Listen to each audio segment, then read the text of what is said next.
Jangan lupa like, komen, dan share YouTube TVRI Bengkulu dan nyalakan loncengnya ya.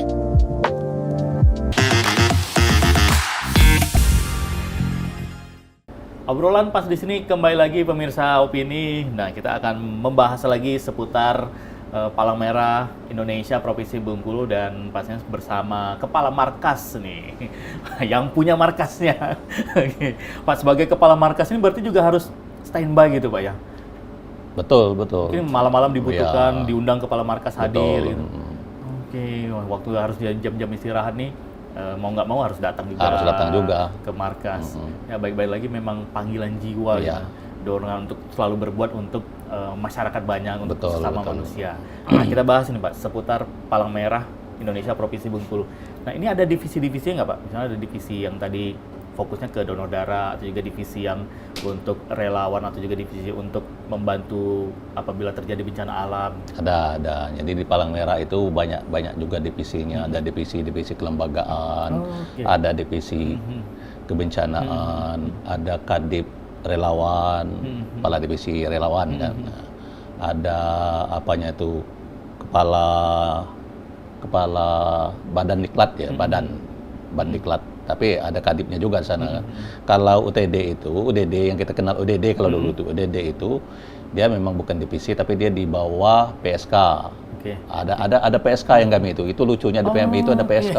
Tapi jangan Apa kepanjangan? Nah, ini jangan biar- Bang Iqbal salah ini PSK-nya di Saya PMI. mikir, oh di PMI ada PSK. Ada PSK ya. Nanti jangan-jangan banyak yang datang ke Iya. markas. Nah, harus kita luruskan ini Pak. Kalau di PMI ini PSK itu kepanjangannya apa? Nah, kalau di PMI itu PSK itu adalah pelayanan kesehatan dan sosial. Oke, pelayanan kesehatan dan sosial. Itu dia Itu pemirsa dia Opini. PSK-nya. Tetap juga bisa datang berarti Tetap dong, juga Pak? bisa datang di sana. Berarti untuk bagaimana kita konsultan kesehatan, Betul. urusan pelayanan kesehatan. Jadi pelayanan kesehatan itu kan kita laksanakan misal terjadi bencana banjir atau gempa bumi lah. Orang PSK-nya harus turun ini kan. Oke, harus Iya, standby harus buka standby, posko gitu, buka Pak, ya? posko kita kan. Periksa kesehatan mereka, ada mungkin yang dari banjir tidak ada yang gatal-gatalnya bisa diobati di sana. Oh, oke. Jadi itu ternyata banyak ya divisi-divisi atau juga tugas-tugasnya dari Palang Merah Indonesia itu pemirsa Opini. Karena kan yang kita tahu setiap ada kegiatan atau acara donor darah, oh itu PMI, mau donor darah perginya ke PMI. Ternyata di sisi lainnya banyak gitu tugas-tugasnya. Betul. Nah, selama kurang lebih Pak Aris ini bergabung 2,5 tahun di PMI Provinsi Bengkulu. Nah, seperti apa Pak kegiatan-kegiatan dan juga pertolongan-pertolongan mungkin yang pernah Pak Aris jalani selama kurang lebih 2,5 tahun ini? Pertolongan yang pernah kita jalankan itu dulu seperti tahun yang lalu, tahun 2024 itu kan kita pernah dilanda kemarau panjang itu. Oke. Nah, dilanda kemarau panjang itu kita juga harus berjibaku karena banyaknya permintaan masyarakat untuk air bersih, maka kami juga menyuplai air bersih. Oke, termasuk juga PMI juga mengurusi masalah air. Iya, kerjasama sama PDAM. Karena kalau kita beli kan nggak mungkin kan, airnya kita salurkan gratis, kita juga otomatis kita minta sama PDAM gratis kan. benar, Tapi kita memang udah kerjasama sama PDAM kota itu. Oke, karena termasuk juga bencana juga Pak ya. Bencana kemarau. juga ya, kekeringan itu kekeringan. kan. Masyarakat juga sangat membutuhkan itu kan. Betul. Oke, berarti itu juga semua tugas atau juga semua hal-hal terjadi, misalnya kebencanaan juga PMI turut hadir di situ. Wajib hadir. Oke, nah kalau untuk relawan ini Pak Aris, nah seperti apa nih mekanismenya? Apakah setiap orang yang bukan anggota PMI bisa bergabung ke PMI untuk mendaftar jadi relawan atau memang orang-orang yang sudah terlatih? Relawan yang kalau untuk relawan PMI itu memang benar-benar orang yang sudah terlatih, yang sudah beberapa kali mengikuti pelatihan relawan dan sudah memang di jiwa mereka itu ada jiwa kerelawanan itu, jiwa kemanusiaannya memang cukup Sama tinggi. seperti Pak Aris itu Iya ya. betul. Jadi nggak bisa mereka ya ini maaf ngomong ya kalau kerja di PMI itu kita nggak bisa kayak kerja di pemerintahan. Kalau kita mau berangkat, kita mau lihat uang gitu, nggak ada itu di PMI itu yang namanya uang itu, ya nggak ada itu. Jadi Berarti kita memang- kerja itu yang benar-benar kita kerja. Kalau memang kita mau berangkat pakai kendaraan, pakai mobil atau pakai apa, kita lihat BBM-nya ada kira-kira untuk makan siang ya udah berangkat. Oke. Ya kayak gitu relawannya di PMI itu Oke, pokoknya kapan dibutuhkan langsung berangkat. langsung berangkat. Oh, oke. Nah, kalau untuk urusan ini lagi nih, program kerja nih Pak Aris.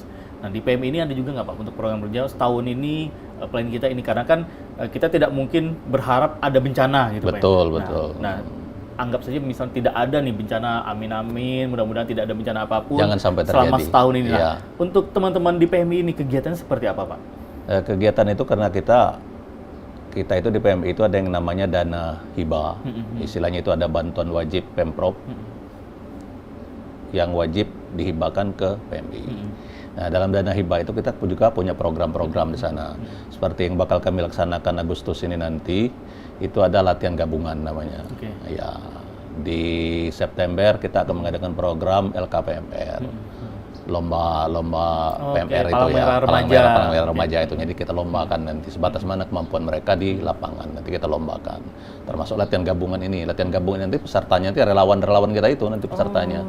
Tapi dari seluruh kabupaten kota seprovinsi Bengkulu. Oh, ngumpul jadi satu. Iya, ngumpul jadi satu. Latihan gabungan. Yang insya Allah akan kita laksanakan pada tanggal 29 dan 30 Agustus nanti di markas kita. Oh, oke. Nah, biasanya kalau untuk latihan gabungan, apa saja nih sih Pak yang dilatih? Atau juga teman-teman relawan ini yang mereka ikuti latihan ini, latihan seperti apa Pak? Nah, ini tergantung dengan tergantung dengan item pelatihannya. Karena banyak situ. Pelatihan relawan itu kan ada manajemennya, manajemen posko misalnya, ada manajemen di posko itu pasti ada gudang kan, manajemen pergudangan, ada manajemen distribusi bantuan, relief bantuan. Nah, kita memberikan bantuannya kan nggak langsung udah berapa kasih banyak bantuan, langsung kasih. Ya, nggak kayak gitu kan. ada ininya, ada mekanismenya yang harus kita lalui di pemberian bantuan itu. Ada pom-pomnya lagi yang harus kita isi di situ. Itu. Oke. Jadi begitu turun ke lapangan mengatasi bencana, sudah siap nih dari teman-teman pergudangannya sudah siap. Ya, betul. Yang di posko juga sudah siap, tahu harus berbuat apa. Iya. Jadi situlah kita melihat nanti siapa berbuat apa. Betul sekali. Nah, urusan yang paling banyak orang tahu mengenai PMI, urusan donor darah. Darah ya. Nah, untuk di markas sendiri juga terbuka nggak Pak untuk kita bisa donor darah? Bisa. Di markas kita itu, di OTD itu kita membuka donor darah itu 1 kali 24 jam. Oke, 24 ya, jam berarti. jadi nggak pernah tutup kan. Tapi mungkin saja kadang-kadang orang ketok, mungkin aja orang lagi istirahat, lagi tidur. Tapi nggak ada dia bilang saya lagi tidur. Kalau memang membutuhkan darah ya mereka wajib melayani itu. 24 jam itu ya. Oke, nah ini juga bisa kita informasikan nih Pak Aris kepada teman-teman pemirsa Opini untuk syarat-syaratnya untuk kita bisa mendonorkan darah. Nah, kan jangan sampai nanti stok darah yang di PMI ternyata darah yang mungkin orang itu sudah ada terkena penyakit, atau juga darah yang tidak sehat. Betul. Jadi syarat utama itu yang jelas kita sehat dulu. Sehat dulu secara fisik, jasmani dan rohani. Kalau klinis medisnya nanti itu kan. Jadi kalau kita lihat misalnya orangnya udah lumayan, misalnya besar kayak ibu itu, berat badannya udah mendukung, nanti baru kita masuk ke medisnya.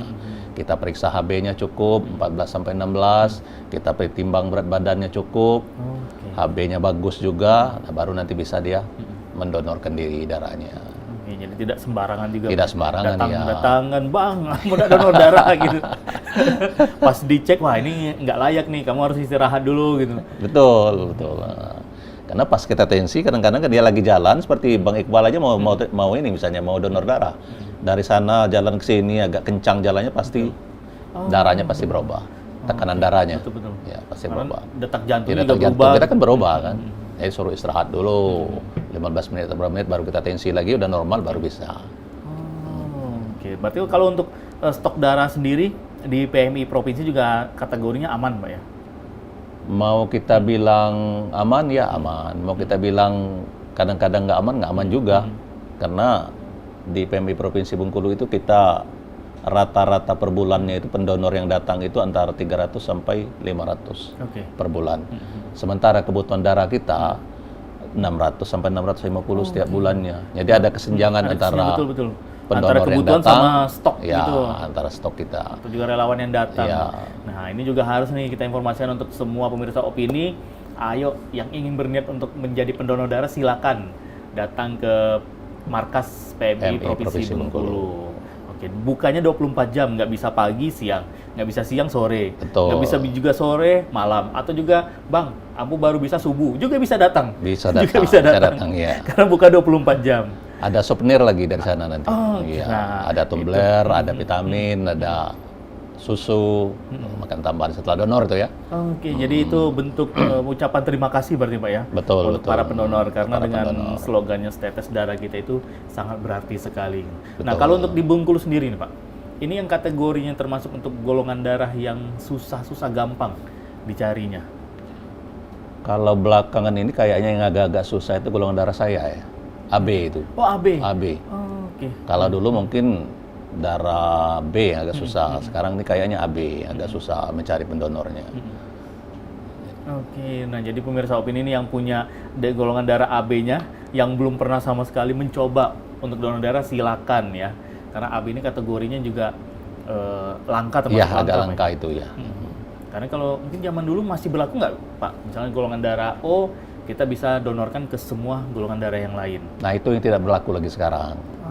Jadi istilahnya darah itu dia akan terjadi penggumpalan, keunggulan namanya kalau kita donorkan. Kalau dulu itu kan memang iya, darah O itu dia bisa mendonor Kemanapun gitu. kemanapun. Mau ke A boleh, mau ke B boleh, mau ke AB boleh.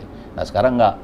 Malah terjadi kadang-kadang itu darah A ke darah A aja nggak bisa dia kadang-kadang. Makanya ada sampel darah yang harus dibawa setiap pengambilan darah ke UTD kita itu.